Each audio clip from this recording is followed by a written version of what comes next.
The fact of the matter is that we found ourselves in a situation where his economy, he rewarded the wealthy.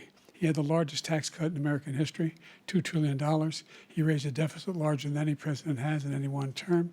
He's the only president other than Herbert Hoover who's lost more jobs than he had when he began, since Herbert Hoover.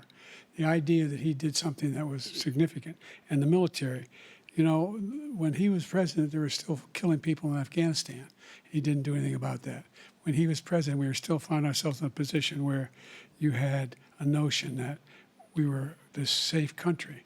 The truth is, I'm the only president this century that doesn't have this decade, that doesn't have any troops dying anywhere in the world like he did.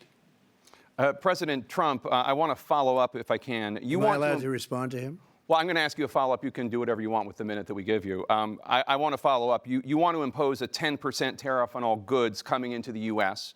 How will you ensure that that doesn't drive prices even higher? It's not going to drive them higher. It's just going to cause countries that have been ripping us off for years, like China and many others, in all fairness to China.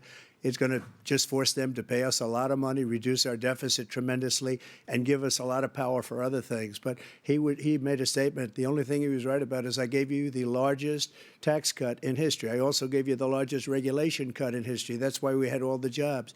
And the jobs went down, and then they bounced back, and he's taking credit for bounce-back jobs. You can't do that. He also said he inherited 9% inflation. No, he inherited almost no inflation, and it stayed that way for 14 months.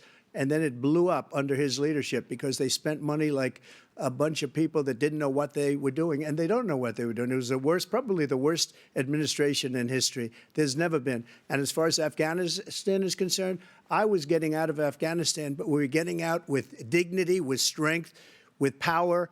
He got out. It was the most embarrassing day in the history of our country's life.